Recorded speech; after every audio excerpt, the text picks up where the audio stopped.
தடுமாறினாலும் தடம் மாறாத தலைவன் தாவீது. இதான் தாவீது ராஜாவுக்கு நம்ம கொடுத்திருக்கக்கூடிய தலைப்பு.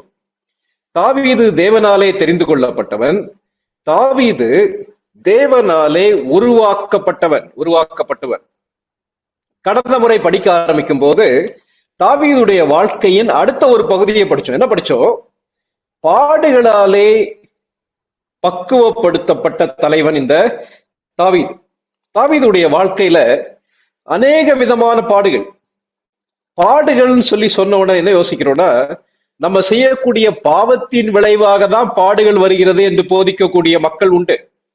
அப்படி பாவம் செய்யாவிட்டாலும் நமக்கு அவ்விசுவாசம் இருக்கும்போதுதான் பாடுகள் வரும் என்று போதிக்கக்கூடிய செழுமை கொள்கைக்காரர்கள் உண்டு. கேட்டிருக்க அருமையான சகோதர சகோதரிகளே, பாடுகள் மத்தியில நம்முடைய வாழ்க்கையை தேவனுக்கு முன்பாக ஆராய்ந்து பார்க்க வேண்டியது மிக மிக முக்கியம். ஆனால் ஒரு விசுவாசியுடைய வாழ்க்கையில, ஒரு தேவனுடைய பிள்ளையின் வாழ்க்கையில தேவன் அனுமதிக்காதபடிக்கு எதுவுமே நடக்காது. அது எவ்வளவு பெரிய இழப்பாக இருந்தாலும் சரி, ஏமாற்றமாக இருந்தாலும் சரி, பகையாக இருந்தாலும் சரி, பொறாமையாக இருந்தாலும் சரி, மரணமாக இருந்தாலும் சரி.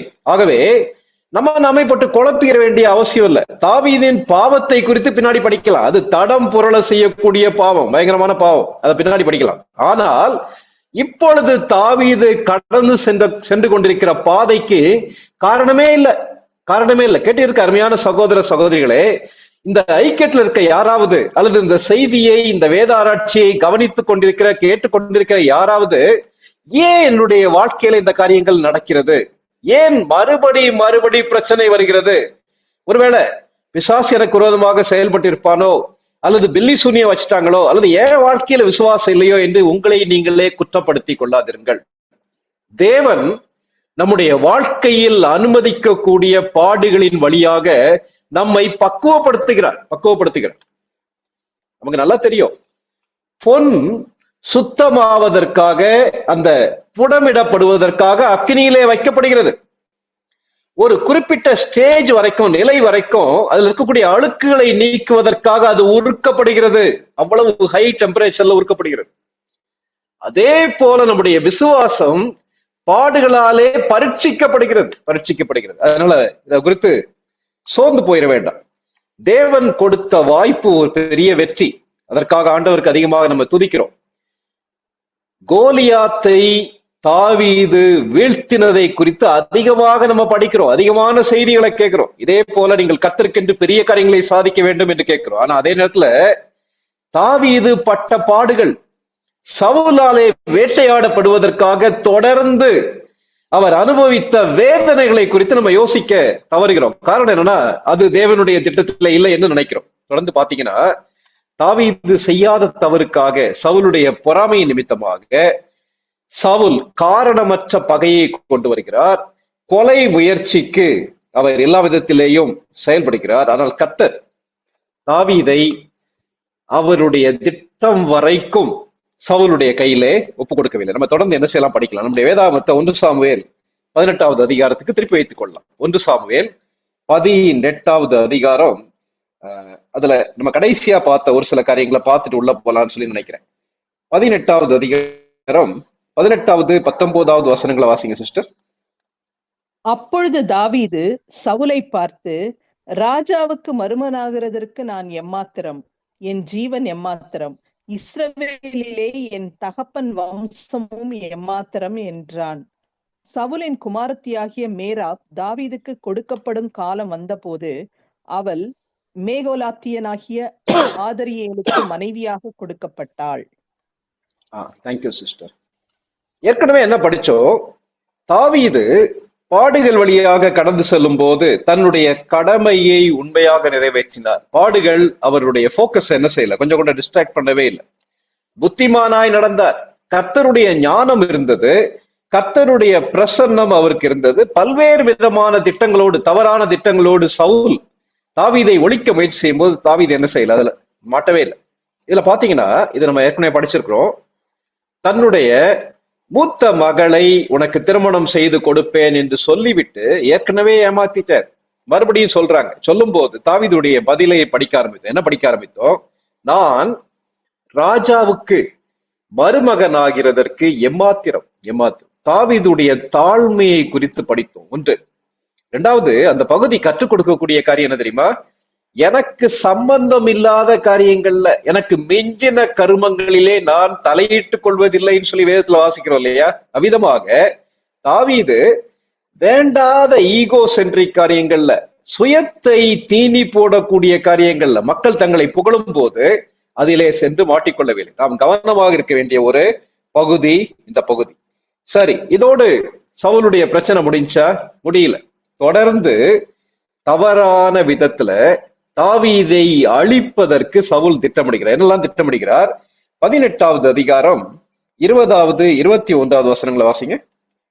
சவுலின் குமாரத்தியாகிய மீகாள் தாவீதை நேசித்தாள். அது சவுலுக்கு அறிவிக்கப்பட்ட போது அது அவனுக்கு சந்தோஷமாய் இருந்தது. அவள் அவனுக்கு கன்னியாய் இருக்கவும் பெலிஸ்தரின் கை அவன் மேல் விழவும் அவளை அவனுக்கு கொடுப்பேன் என்று சவுல் எண்ணி தாவீதை நோக்கி, நீ என்னுடைய 2ஆம் குமாரத்தியினால் இன்று எனக்கு மருமகனாவாய் என்றான். பாருங்களேன், சவுல் எவ்வளவு கீழ்த்தரமான விதத்துல செயல்படுகிறார். அதாவது உறவுகளை வைத்து, மகள்களை வைத்து தாவீதை சிக்க வைக்க வேண்டும் என்று முயற்சி எடுக்கிறார். சில நேரங்கள்ல மக்கள் தேவனை விட்டு விலகி போகும்போது, நமக்கு எதிராக செயல்படும் போது எவ்வளவு மட்டமான நிலைமைக்கும் போயிடுறாங்க இல்லையா? அவ்விதமாக இந்த இடத்துல செயல்படுறாங்க. என்ன நினைக்கிறாரு? 2வது மகளாகிய தாவீதின் 2வது மகள் சவுலின் 2வது மகள் மீகாள் தாவீதை நேசிக்கிறாள் என்று கேட்ட உடனே சவுல் அதை எப்படி யோசிக்கிறார் பாருங்க. எல்லாவற்றையும் தன்னுடைய பகையின் கண்ணோட்டத்துல பார்க்கிறார். இதன் மூலமாக தாவீதை கொல்ல வேண்டும். பெலிஸ்தருடைய கை அவன் மீது விழ வேண்டும். அப்ப சவுலுடைய ஒரே ஒரு நோக்கம் என்னன்னா, எதிரிகளை அழிக்க வேண்டும்.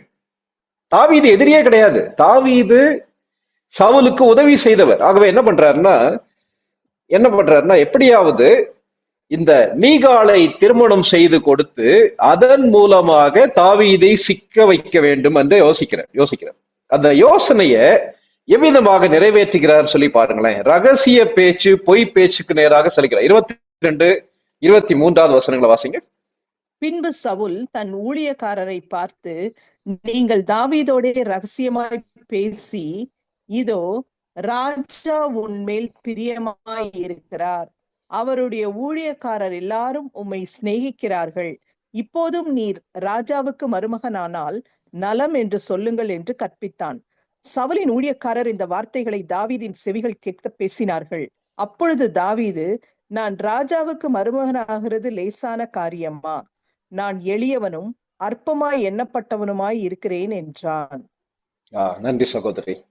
என்ன நடக்குது? தன்னுடைய திட்டங்கள் நிறைவேறாத போது வேறு ஒரு திட்டத்தை போடுறார். என்ன பண்றாருன்னா, ஏற்கனவே மூத்த மகளை திருமணம் செய்து கொடுக்கிறேன் என்று ஏமாற்றி விட்டார். அடுத்த மகள் தாவீதை நேசிக்கிறாள் என்பதை கண்டுபிடித்து இவளையும் திருமணம் செய்து கொடுக்கிற மாதிரி பிளான் இல்லை. இதன் மூலமாக தாவீதை ஒழிக்க வேண்டும் என்பதற்காக தன்னுடைய ஊழியக்காரன்னா சவுலுக்கு கீழே பணிபுரியக்கூடிய மக்கள் மூலமாக தாவீதுடைய காதுகள் கேட்க அவர்கள் பேசுகிறார்கள். என்ன பேசுறாங்க? தாவீது ராஜாவுக்கு மருமகனாக வர வேண்டும். ரகசியமான பேச்சு, பொய்யான புகழ்ச்சி, பிளாட்டரிங் சொல்லுவாங்கல்ல. பிளாட்டரிங்னா நம்முடைய கண்களுக்கு எதிராக புகழ்வது, ஆனால் அவர்களுடைய புகழ்ச்சியில் வஞ்சகம் உண்டு. இந்த இடத்துல நீங்க பாத்தீங்கன்னா தாவீதுடைய வெல்ஃபேரை நினைக்கிற மாதிரி தாவீதை உயர்த்துவது போல இவர்கள் பேசுகிறார். அநேக நேரங்கள்ல நம்மை பாதிக்கக்கூடிய காரியம் என்ன தெரியுமா? பேச்சு, மனிதர்களுடைய வார்த்தைகள், மனிதர்கள் நம்மை குற்றப்படுத்தக்கூடிய வார்த்தைகளாக இருக்கலாம், அல்லது இப்படிப்பட்ட சுயநலமான மாம்சத்துக்குரிய மக்கள் நம்மை புகழ்ந்து படுகுடியிலே தள்ளுவதற்கு முயற்சி எடுக்கலாம். சரி, இதுல இருந்து நம்ம எவ்விதமாக பாதுகாத்துக் கொள்வது? அதற்கு பதில் ஏற்கனவே நம்ம படிச்ச மாதிரி இதே பதிலதான் தாவீது சொல்றாரு. என்ன சொல்றாரு? அந்த 23வது வசனத்தை அப்படியே பாருங்களேன். நான் ராஜாவுக்கு மருமகன் ஆகிறது லேசான காரியமா? ஏதோ வார்த்தையிலே மாத்திரம் தாழ்மை அல்ல, தாவீதுடைய உள்ளத்துல தாழ்மை இருந்துச்சு. எனக்கு அதற்கெல்லாம் தகுதியே கிடையாது, நான் எளியவனும் அற்பமாய் எண்ணப்பட்டவனுமாய் இருக்கிறேன் என்றான். தாவீதுடைய உள்ளத்துல இருந்தது தாழ்மை. தாழ்மை. நான் எளியவன், நான் அற்பமாய் எண்ணப்பட்டவன். யாராலே அற்பமாய் எண்ணப்பட்டவன்? என்னுடைய குடும்பத்தாராலே அற்பமாய் எண்ணப்பட்டவன், என்னுடைய சகோதரர்களாலே அற்பமாய் எண்ணப்பட்டவன். அவ்வளவு பெரிய வெற்றியை பெற்ற பின்பும் சவுலாலே அற்பமாய் எண்ணப்பட்டவன். இத நல்லா இருதயத்துல உணர்ந்து வச்சிருந்தார். எனக்கு யார் தஞ்சம்? கர்த்தரே தஞ்சம் சொல்லி சொல்றார். சரி, இந்த வார்த்தைகளுடைய அர்த்தம் என்ன? நம்ம யோசிக்கலாம். சரி, இவ்வளவு பெரிய வெற்றி பெற்றிருக்கிறார், தாவீதுடைய படையில முக்கியமான 1000 பேருக்கு தலைவராக இருக்கிறார். ஆகவே இவருடைய மகளை திருமணம் பண்ணுவதற்கு அவர் தகுதி உள்ளவர் தானேன்னு சொல்லி யோசிக்கலாம். இந்த காரியத்தை படிக்கும் போது இதனுடைய கல்ச்சரல் கான்டெக்ஸ்ட படிக்கணும். சரி, இப்படி சொன்ன உடனே சவுல் அடுத்து என்ன சொல்லுகிறார்ன்றத பாருங்க. 24வது 25வது வசனங்களை வாசிங்க. தாவீது இன்னென்னபடி சொன்னான் என்று சவுலின் ஊழியக்காரர் அவனுக்கு அறிவித்தார்கள். அப்பொழுது சவுல், ராஜா பரிசத்தை விரும்பாமல் பெலிஸ்தரின் 100 நுனித்தோள்களினால் ராஜாவின் சத்துருக்களிடத்தில் பழிவாங்க விருப்பமாயிருக்கிறார் என்று தாவீதுக்கு சொல்லுங்கள் என்றான். தாவீதை பெலிஸ்தரின் கையினால் விழப்பண்ணுவதே சவுலுடைய எண்ணமாய் இருந்தது. பரிசுத்த ஆவியானவர் தெளிவா எழுதி வச்சிருக்காரு. என்ன தெரியுமா சொல்றாரு? தாவீது இப்படி பதில் சொல்லணும், அதுலயே விடல, மறுபடியும் அவரை சிக்க வைப்பதற்காக என்ன சொல்றாருன்னா, ராஜா பரிசத்தை விரும்பவில்லை. அது என்ன பரிசம்? பரிசம் நம்முடைய கலாச்சாரத்திலே பெண் வீட்டார் மாப்பிள்ளை வீட்டாருக்கு டவுரி கொடுக்கணும், வரதட்சணை கொடுக்க வேண்டும். ஆனா யூத கலாச்சாரத்துல நீங்க அந்த ஆபிரகாமுடைய வேலைக்காரன் ஈசாக்குக்கு பெண் பார்ப்பதற்காக இந்த மெசபடோமியாவுக்கு போறாருல, போகும்போது அந்த பெண்ணுக்கு நிறைய காரியங்களை கொடுக்கிறார், நகையை கொடுக்கிறார், நிறைய காஸ்ட்லியான பொருட்களை கொடுக்கிறார். கொடுத்து அவளை தன்னுடைய எஜமானுடைய மகனுக்கு மனைவியாக கொண்டு வராங்க.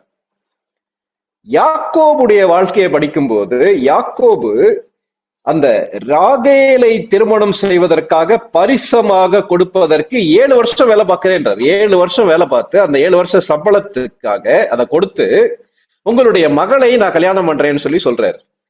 லாபான் ஏமாற்றினபடியினாலே மூத்த மகளுக்காக 7 வருஷம், இளைய மகளுக்காக 7 வருஷம், 14 ஆண்டுகள் அந்த பெண்ணை திருமணம் செய்வதற்காக பரிசம் கொடுத்தார். அப்போ பரிசம் கொடுப்பது என்பது மாப்பிள்ளை வீட்டுக்காரங்க அல்லது ஒரு மணமகன் ஒரு மணமகளை திருமணம் செய்வதற்காக கொடுக்க வேண்டிய பரிசு.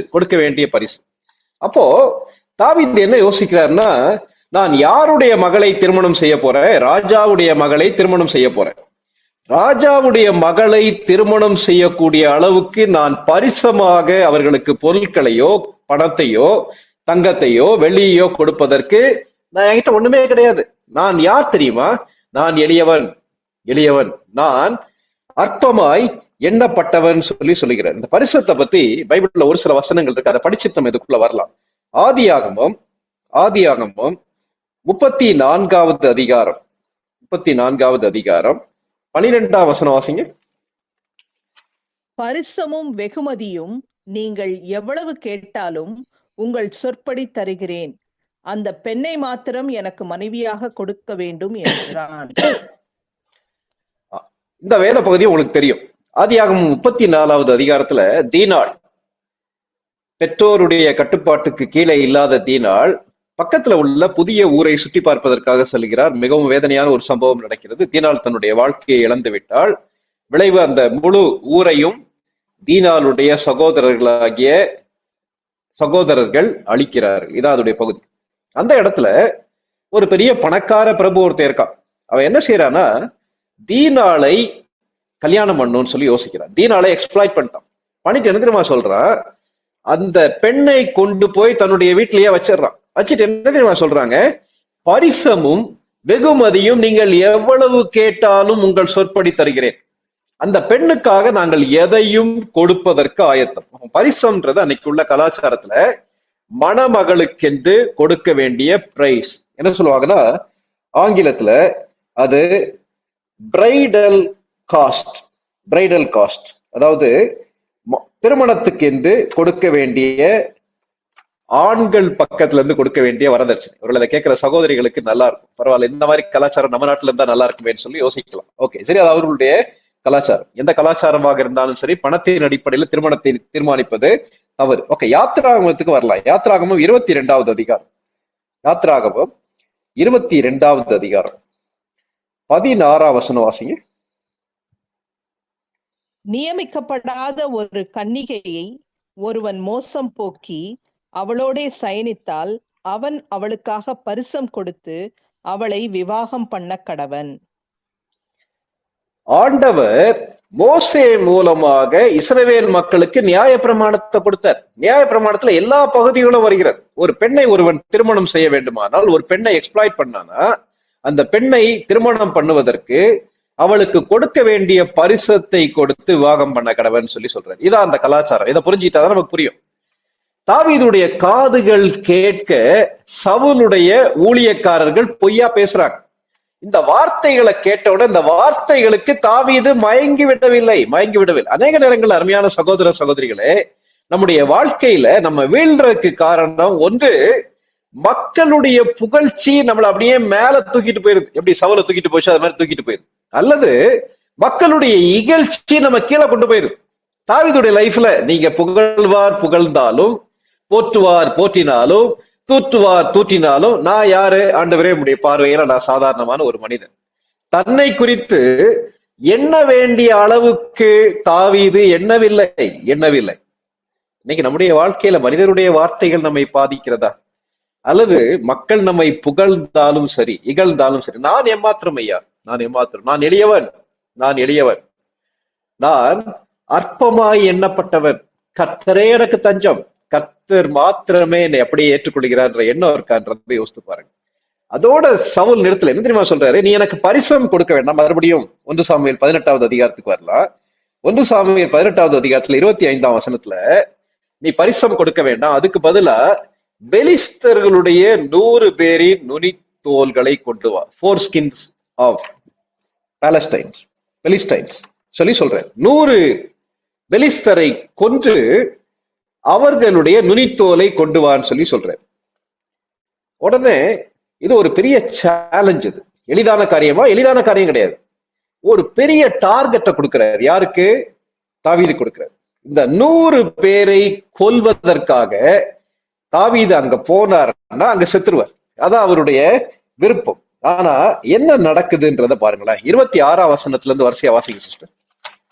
அவன் ஊழியக்காரர் தாவீதுக்கு இந்த வார்த்தைகளை சொன்னபோது ராஜாவுக்கு மருமகனாகிறது தாவீதுக்கு பிரியமாய் இருந்தது. அதற்கு குறித்த நாட்கள் நிறைவேறும் முன்னே தாவீது எழுந்து தன் மனுஷரை கூட்டிக் கொண்டு போய் பெலிஸ்தரில் 200 பேரை வெட்டி அவர்கள் நுனித்தோள்களை கொண்டு வந்து தான் ராஜாவுக்கு மருமகனாகும்படிக்கு அவைகளை ராஜாவுக்கு எண்ணி செலுத்தினான். அப்பொழுது சவுல் தன் குமாரத்தியாகிய மீகாளை அவனுக்கு மனைவியாக கொடுத்தான். கர்த்தர் தாவீதோடு இருக்கிறார் என்று சவுல் கண்டறிந்து கொண்டான். சவுலின் குமாரத்தியாகிய மீகாளும் அவனை நேசித்தாள். ஆகையால் போதுமா? தேங்க்யூ. இந்த வசனங்களை அப்படியே கொஞ்சம் பாருங்களேன். 29ஆம் வசனம் கொஞ்சம் பின்னாடி வரலாம். இந்த வசனங்கள்ல 100 பெலிஸ்தருடைய நுனித்தோலை கொண்டு வர சொல்லி தாவீது சொல்றாரு. குறித்த காலத்திற்கு முன்னே, டெட்லைன் சொல்லி சொல்லுவாங்களா? என்ன டெட்லைன்? நீ இந்த டைமுக்குள்ள, இந்த மாதத்துக்குள்ள, இந்த நாளுக்குள்ள நீ அந்த 100 நுனித்தோல்களை கொண்டு வருவாயானால் என்னுடைய மகளாகிய மீகால உனக்கு கல்யாணம் பண்ணி கொடுக்கிறேன்னு சொல்லி சொல்றாரு. ஒரு பெரிய டார்கெட், அன்அச்சைனபிள் டார்கெட் சொல்லி சொல்லுவாங்கல்ல, அடைய முடியாத அளவு ஒரு பெரிய லக்க கொடுக்கிறார். ஒண்ணு. ரெண்டாவது, அந்த குறித்த நாள்ன்றது டெட்லைனும் ரொம்ப ஷார்ட்டா கொடுக்கிறார். ஒரு குறிப்பிட்ட நேரத்துக்குள்ளாக ஒரு பெரிய வேலையை செய்வதற்கு தாவீதை நிர்பந்திக்கிறார் இந்த சவுல். இன்னைக்கு அநேக நேரங்கள்ல மக்கள் இவ்விதமாக நம்ம செய்யறாங்க இல்லையா?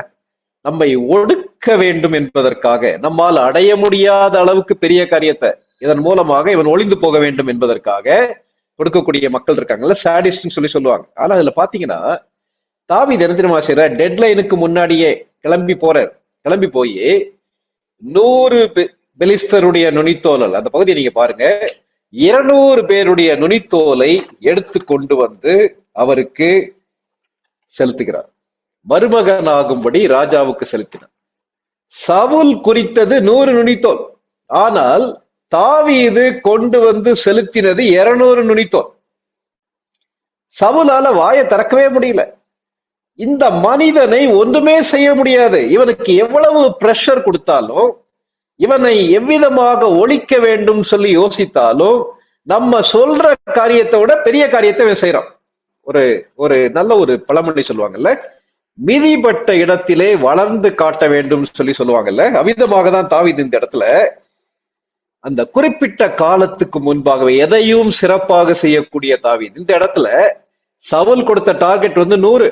ஆனா 200 பேர் அந்த பெலிஸ்தரை கொன்று அந்த நுனித்தோலை கொண்டு வந்து செலுத்துகிறார். இத பார்த்த உடனே வேற வழி இல்லாதபடிக்கு தாவீதுக்கு மீகாலை திருமணம் செய்து வைக்கிறார் சவுல். இன்னைக்கு நம்ம புரிந்து கொள்ள வேண்டிய காரியம் என்ன தெரியுமா? நமக்கு கொடுக்கப்படக்கூடிய டார்கெட், நமக்கு கொடுக்கக்கூடிய பிரஷர், இது மத்தியில கர்த்தருடைய பலத்தோடு நாம் அதை இன்னும் சிறப்பாக நிறைவேற்றி முடிக்கும் போது நம்ம குறையே சொல்ல முடியாது. நம்ம வாக்கை காப்பாற்றும் போது அந்த சூழ்நிலையின் மூலமாக கர்த்தர் தன்னுடைய திட்டத்தை நிறைவேற்றுகிறார். இங்கேயோ சொல்றார், நான் ஏமாத்திரம் சொல்லுகிறார். மூத்த மகளை கொடுக்கவில்லை, 2வது மகளை திருமணம் செய்து கொடுக்கிறார். யாரை எதை கர்த்தர் நமக்கு எப்பொழுது கொடுக்க வேண்டுமோ கொடுப்பார். மக்கள் பொல்லாத திட்டம் கொடுக்கலாம், நமக்கு விரோதமாக பொய் பேச்சுகளை பேசலாம், வஞ்சிக்கலாம், ஏமாத்தலாம். ஆனால் தாவீது நம்பி இருந்தது தனக்கு எதை யாரை எப்பொழுது கர்த்தர் கொடுக்க முடியுமோ கொடுப்பார். இவ்விதமாக ராஜாங்கத்துக்கென்று தாவீது ஆயத்தப்பட ஆரம்பிக்கிறார். தன்னுடைய உயிரை படயம் வைத்து 200 பேரை கொன்று தாவீது முன்னேறுகிறார். அப்போ வாழ்க்கையில ஒவ்வொரு நெருக்கத்தையும் எடுத்து தாவீது அதை தேவனுக்கு மகிமையாக பயன்படுத்துகிறார். இதை பார்த்த உடனே சவுல் என்ன கண்டுபிடிச்சதா தெரியுமா? இவனோடு கர்த்தர் இருக்கிறார். நம்முடைய வாழ்க்கையில கர்த்தர் செயல்படுவதை மற்ற மக்கள் என்ன செய்வாங்க? பார்ப்பாங்க. 29வது வசனம் வாசிங்க சிஸ்டர். ஆகையால் சவுல் இன்னும் அதிகமாய் தாவீதுக்கு பயந்து தான் உயிரோடு இருந்த நாளெல்லாம் தாவீதுக்கு சத்துருவாய் இருந்தான். என்ன நடக்குது பாத்தீங்களா? அதாவது தாவீதை பயப்படுத்த வேண்டும் என்பதற்காக, தாவீதை ஒழிக்க வேண்டும் என்பதற்காக சவுல் இந்த திட்டத்தெல்லாம் செய்யறார். ஆனால் பயப்பட்டது யார் தெரியுமா? சவுல். ஏன்னா தாவீதோடு கர்த்தர் இருந்தார்.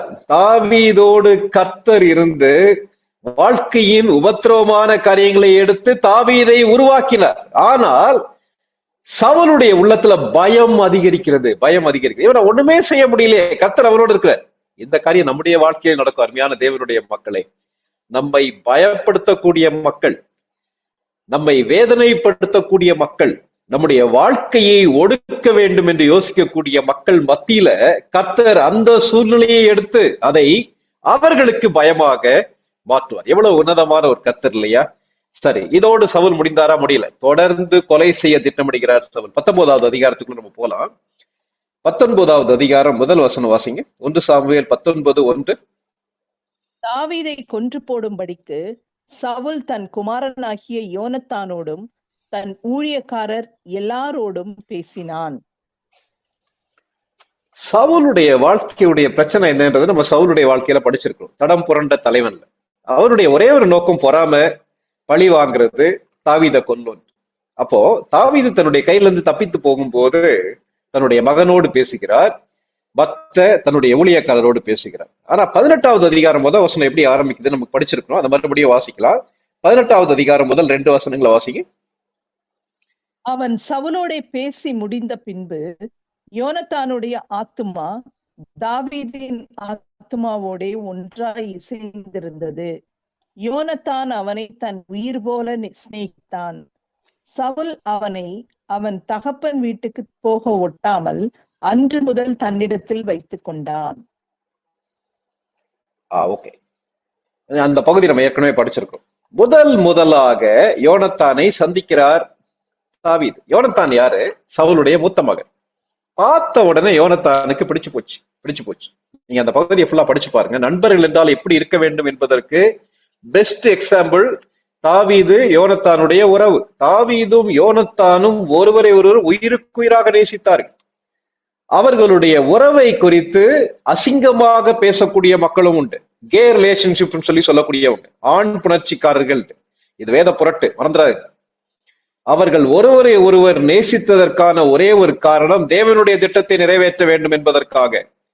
ஏன்னா அந்த பகுதியை நீங்க படிச்சீங்கன்னா தெரியும், அடுத்து முடிசூட்டப்பட வேண்டியவர் யார்? யோனத்தான். ஆனால் கர்த்தர் தாவீதை தான் முடிசூட்ட போகிறார் என்பதை அறிந்த யோனத்தான், தேவனோடு நடந்த யோனத்தான், தாவீதோடு உடன்படிக்கை பண்ணுகிறார். என்ன பண்ணுகிறார்? நீ தான் ராஜாவாக வரப்போற சொல்லிட்டு அந்த 18வது அதிகாரம் நீங்க படிச்சு பாத்தீங்கன்னா, யோனத்தான் போர்த்து கொண்டிருந்த சால்வையை கலட்டி அதையும் தன் வஸ்திரத்தையும், 4ஆம் வசனத்துல, தன் பட்டயத்தையும் தன் வில்லையும் தன் கச்சையையும் கூட தாவீதுக்கு கொடுத்தான். அவிதமான ஒரு உறவு. இரண்டாவது, இந்த பர்வர்ட்னு சொல்லி சொல்லுவாங்கல்ல, வசனத்தை அசிங்கமாக வியாக்கியானம் பண்ணக்கூடிய மக்கள், 2 பேரும் டீனேஜர்ஸ், 20-22 வயசுக்குள்ள உள்ளவங்க. அதனால அவர்கள் இடையில தப்பான உறவு இருந்ததுன்னு சொல்லி சொல்லுவாங்க. அவ்விதமாக கிடையாது. வேத வல்லுநர்கள், வேதத்தை வியாக்கியானம் பண்ணுகிறவர் என்ன தெரியுமா சொல்றாங்க? தாவீதுக்கும் யோனத்தானுக்கும் எத்தனை வயசு வித்தியாசம் தெரியுமா? ஏறக்குறைய 20-28 வயசு வித்தியாசம் இருக்கும்னு சொல்லி சொல்றாங்க. சரி, யோனத்தானை குறித்து நீங்க ஒரு வேத ஆராய்ச்சி பண்ணி பாருங்க, அது புரிந்து கொள்வீங்க. சரி, இதுல நம்ம படிக்க வேண்டிய காரியம் என்னன்னா, சவுல் தாவீதை வெறுக்கிறார். ஆனால் சவுலுடைய மூத்த குமாரன், அடுத்து ராஜாங்கத்துக்கு வர வேண்டிய யோனத்தான் அவரை நேசிக்கிறார். இந்த 19வது அதிகாரத்துக்கு மறுபடியும் வரலாம். 19ஆம் அதிகாரம் 1 வசனத்துல என்ன செய்யறாருன்னா, அந்த யோனத்தானோடு சவுலுடைய ஊழியக்காரரோடு என்ன தெரியுமா திட்டமிடுகிறார்? சவுல் தாவீதை கொல்ல வேண்டும் என்று திட்டமிடுகிறார். யோனத்தான் தாவீதுக்கு க்ளோஸ் ஃப்ரெண்டுன்னு சொல்லி சவுலுக்கு தெரியுமா? நல்லா தெரியும். சவுல் என்ன தப்பு கணக்கு போடுறாரு தெரியுமா? தாவீதின் நண்பர்களை பயன்படுத்தி, தன்னுடைய ஊழியக்காரரை பயன்படுத்தி தாவீதை கொல்ல வேண்டும் சொல்லி திட்டமிடுறார். சரி, இப்படி ஒரு கொலை செய்ய திட்டம் வருகிறது. நண்பனை பயன்படுத்தி, மற்றவர்களை பயன்படுத்தி கொலை செய்யக்கூடிய ஒரு திட்டம் வருகிறது. இப்படிப்பட்ட திட்டத்துல என்ன செய்வது? நம்மை கொண்டு விடுவார்களா? அதற்கு பதில் 2ஆம் வசனத்துல இருந்து 6ஆம் வசனம் வரைக்கும் இருக்கிறது. வாசிங்க சிஸ்டர். 19வது அதிகாரம் 2ஆம் வசனத்துல இருந்து 6ஆம் வசனம் வரைக்கும் வாசிங்க. சவுலின் குமாரனாகிய யோனத்தானோ தாவீதின் மேல் மிகவும் பிரியமாயிருந்தான். அதனால் யோனத்தான் தாவீதுக்கு அதை அறிவித்து, என் தகப்பனாகிய சவுல் உம்மை கொன்று போட வகை தேடுகிறார். இப்போதும் நாளை காலமே நீர் எச்சரிக்கையாய் இருந்து மறைவான இடத்தில் ஒளித்து கொண்டிரும். நான் புறப்பட்டு வந்து நீர் வெளியிலிருக்கும் இடத்தில் என் தகப்பன் பக்கத்திலே நின்று உமக்காக என் தகப்பனோடே பேசி நடக்கும் காரியத்தை கண்டு உமக்கு அறிவிப்பேன் என்றான். அப்படியே யோனத்தான் தன் தகப்பனாகிய சவுலோடே தாவீதுக்காய் நலமாய் பேசி, ராஜா தம்முடைய அடியானாகிய தாவீதுக்கு விரோதமாய் பாவம் செய்யாதிருப்பாராக. அவன் உமக்கு விரோதமாக பாவம் செய்யவில்லை. அவன் செய்கைகள் உமக்கு மெத்த உபயோகமாய் இருக்கிறதே. அவன் தன் பிராணனை தன் கையிலே வைத்து கொண்டு அந்த பெலிஸ்தனை கொன்றதினாலே கர்த்தர் இஸ்ரவேலுக்கெல்லாம் பெரிய ரட்சிப்பை கட்டளையிட்டதை நீர் கண்டு சந்தோஷப்பட்டீரே. இப்போதும் முகாந்திரமில்லாமல் தாவீதை கொல்லுகிறதினால் குற்றமில்லாத இரத்தத்திற்கு விரோதமாக நீர் பாவம் செய்வானேன் என்றான். சவுல் யோனத்தானுடைய சொல்லை கேட்டு அவன் கொலை செய்யப்படுவதில்லை என்று கர்த்தருடைய ஜீவனை கொண்டு ஆணையிட்டான். இந்த அதிகாரத்தை நீங்க நேரம் எடுத்து படிச்சு பாருங்க. தாவீதுடைய நண்பனை பயன்படுத்தி தன்னுடைய ஊழியக்காரர் எல்லாரையும் தாவீதுக்கு எதிராக எழுப்பி அவனை கொலை செய்யலான்னு சொல்லி யோசிக்கிறாங்க. நீங்க அந்த பகுதியை பார்த்தீங்கன்னா, ஒரு மனிதன் தனியாக நிற்கிறான், முழு சாம்ராஜ்யமும் ராஜாவோடு இருக்கக்கூடிய எல்லாரும் அவருக்கு எதிராக நிக்கிற மாதிரி நமக்கு தோணுது. நம்ம வாழ்க்கையில் அநேக நேரங்களில் விதமான சூழ்நிலை வருது இல்லையா? தனியாக வாழ்க்கையின் சவால்களை சந்திக்கக்கூடிய அனுபவம்.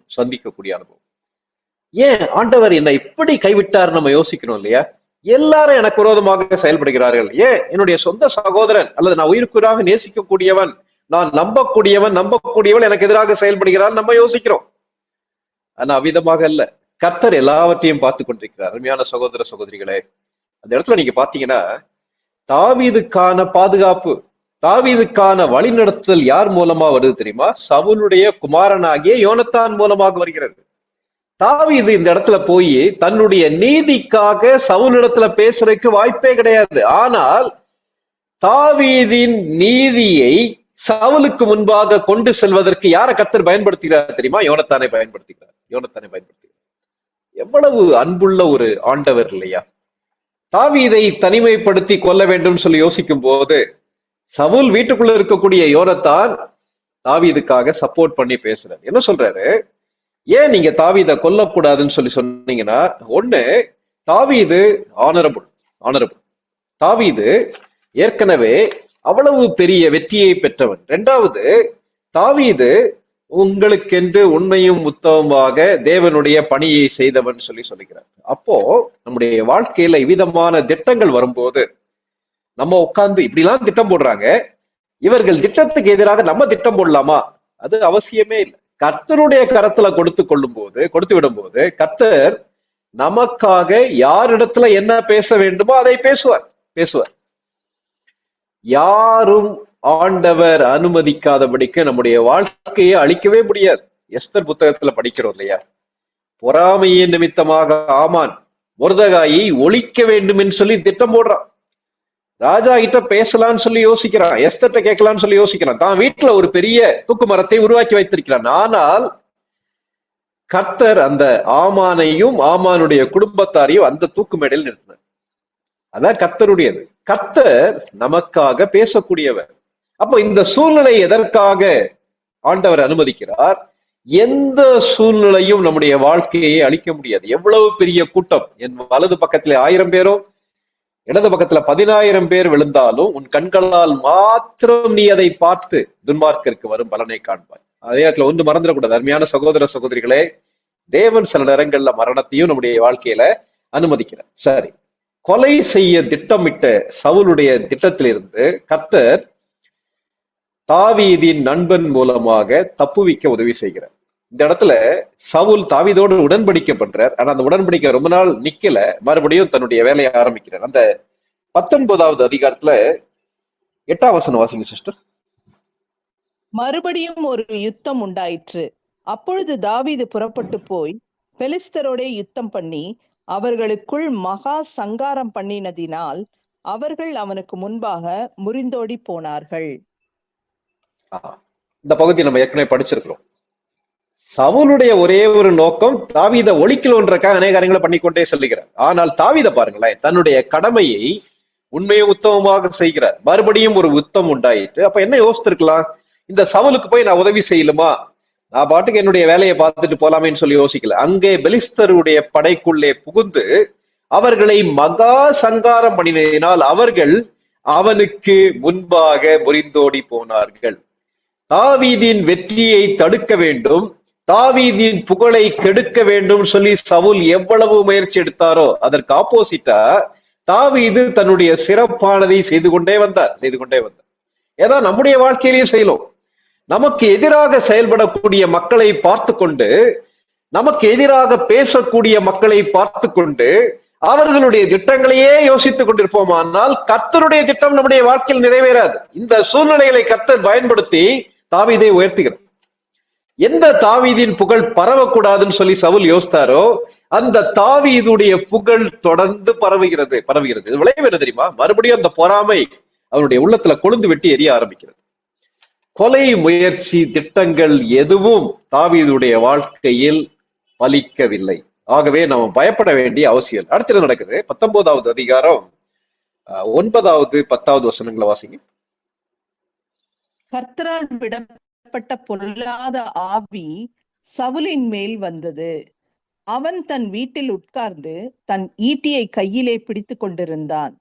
தாவீது தன் கையினாலே சுரமண்டலம் வாசித்தான். அப்பொழுது சவுல் தாவீதை ஈட்டியினாலே சுவரோடே சேர்த்து உருவ குத்தி போட பார்த்தான். ஆனாலும் இவன் சவுலுக்கு விலகினதினாலே அவன் எறிந்த ஈட்டி சுவரிலே பட்டது. தாவீதோ அன்று ராத்திரி ஓடி போய் தன்னை தப்புவித்துக் கொண்டான். இந்த வசனங்களை பாருங்களேன். இந்த வசனங்கள்ல பிசாசு ஆட்கொள்ளும் போது, பிசாசு சவுலை ஆட்கொள்ளும் போது சவுல் தாவீதை மறுபடி கொலை செய்ய முயற்சி எடுக்கிறார். பிசாசுடைய ஏவுதலாலே தான் கையில இருக்க ஈட்டியை எடுத்து தாவீதை கொல்ல முயற்சி எடுக்கிறான். அப்போ ஒரு காரியத்தை நம்ம கற்றுக்கொள்ள வேண்டும். என்ன கற்றுக்கொள்ள வேண்டும்? நம்முடைய வாழ்க்கையை அழிப்பதற்கு, தேவனுடைய திட்டத்தை விட்டு நம்மை விலக்குவதற்கு பிசாசு தன்னுடைய முழு முயற்சியோடு முயற்சி எடுக்கிறான். மறந்துடாங்க, கர்த்தருடைய ஆவியானவர் எவ்விதமாக கர்த்தருடைய திட்டத்தை நிறைவேற்றுவதற்கு நம்மை உருவாக்குகிறாரோ, அதே போல நம்மை அழிப்பதற்கு, கர்த்தருடைய திட்டத்தை விட்டு விலக்குவதற்கு, கர்த்தருடைய திட்டத்தை செய்யாமல் இருப்பதற்கு சவுலுடைய வாழ்க்கையில செயல்பட்ட அதே பிசாசு தாவீதுக்கு எதிராகவும் என்ன செய்யறான்? செயல்படுகிறான். வேதத்துல புதிய ஏற்பாட்டில் நிறைய வசனங்கள் வாசிக்கிறோம் இல்ல, பிசாசு எப்படிப்பட்டவன்? யோவான் எழுதிய நற்செய்தி நூல், யோவான் 8வது அதிகாரம், யோவான் எழுதிய நற்செய்தி நூல் 8வது அதிகாரம் 44ஆம் வசனம் வாசிங்க. நீங்கள் உங்கள் பிதாவாகிய பிசாசானவனால் உண்டானவர்கள், உங்கள் பிதாவினுடைய இச்சைகளின்படி செய்ய மனதாய் இருக்கிறீர்கள். அவன் ஆதி முதற்கொண்டு மனுஷ கொலைபாதகனாய் இருக்கிறான். சத்தியம் அவனிடத்தில் இல்லாதபடியால் அவன் சத்தியத்திலே நிலை நிற்கவில்லை. அவன் பொய்யனும் பொய்க்கு பிதாவுமாய் இருக்கிறபடியால் அவன் பொய் பேசும்போது தன் சொந்தத்தில் எடுத்து பேசுகிறான். ஆண்டவர் இஸ்ரவேல் ஜனங்களோடு பேசுகிறார். அதாவது நீங்கள் பாவத்திற்கு அடிமைகள்னு சொல்லி பேசுறார். யோவான் 8வது அதிகாரம் 34ஆம் வசனம் பாத்தீங்கன்னா, பாவம் செய்கிற எவனும் பாவத்திற்கு அடிமையா இருக்கிறான்னு சொல்லி பேசுகிறார். அவங்க சொல்றாங்க நாங்களாம் அடிமை கிடையாதுன்னு சொல்லி சொல்றாங்க. அப்ப சொல்றாரு ஆண்டவர், இல்ல, நீங்க தேவனுடைய ஆளுகைக்கு கீழே வர்ற வரைக்கும் யாருடைய ஆளுகை கீழே இருக்கீங்க தெரியுமா? பிசாசானுடைய ஆளுகைக்கு கீழே இருக்கீங்க. நீங்கள் உங்கள் பிதாவாகிய பிசாசினாலே உண்டானவர்கள். அதனால பிசாசு தான் அவங்கள படைச்சான்னு சொல்லி அர்த்தம் இல்ல.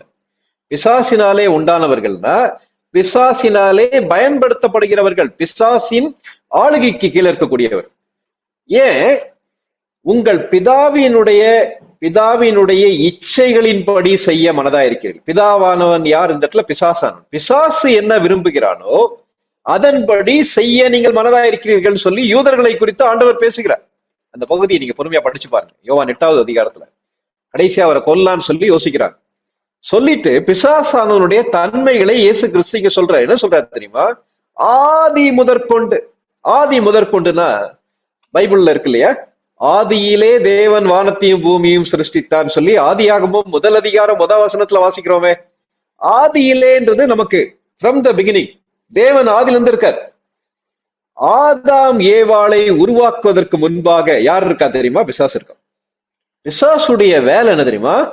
மனுஷ கொலை பாதகனாய் இருக்கிறான். மனுஷனை கொலை செய்வது அவனுடைய வேலை. அதற்கு மனிதர்களை தூண்டுகிறான். அந்த ஆதியாகமம் முதல்ல பகுதியிலே படிக்கிறோம் இல்லையா, ஆதாமுடைய 2 குமாரர்கள் காயின் ஆபேல். காயின் ஆபேலுக்கு விரோதமாக எழும்பி அவனை கொலை செய்தான். காயினை தூண்டினது யார்? இந்த பிசாசு. ஆதி முதல் மனுஷ கொலை பாதகனாக இருக்கிறான். ஏன் தெரியுமா? சத்தியம் அவனிடத்தில் இல்லாதபடியால் அவன் சத்தியத்தில் நிலைநிற்கவில்லை. அவன் ஆண்டவரை நம்பவில்லை, ஆண்டவருடைய வார்த்தையின்படி நிலைநிற்கவில்லை சொல்லிட்டு அடுத்து என்ன தெரியுமா சொல்றாரு? அவன் பொய்யனும் பொய்க்கு பிதாவுமா இருக்கிறபடியால் அவன் பொய் பேசும்போது தன் சொந்தத்தில் இருந்து எடுத்து பேசுகிறான். பொய், கொலை, இது எல்லாமே யாருடைய பண்புகள் தெரியுமா? பிசாசானவனுடைய பண்புகள். அப்போ ஒரு மனிதன் கர்த்தருக்கு பிரியமாக வாழ வேண்டும் என்று யோசிக்கும் போது, கர்த்தருக்கு என்று வைராக்கியமாய் இருக்கும் போது, கர்த்தரை கனம் பண்ணும் போது, கர்த்தர் அவனுடைய வாழ்க்கையில் தன்னுடைய திட்டத்தை நிறைவேற்ற வேண்டும் என்று யோசிக்கிறார். அதே நேரத்தில் அவனுக்கு எதிரி யார் தெரியுமா?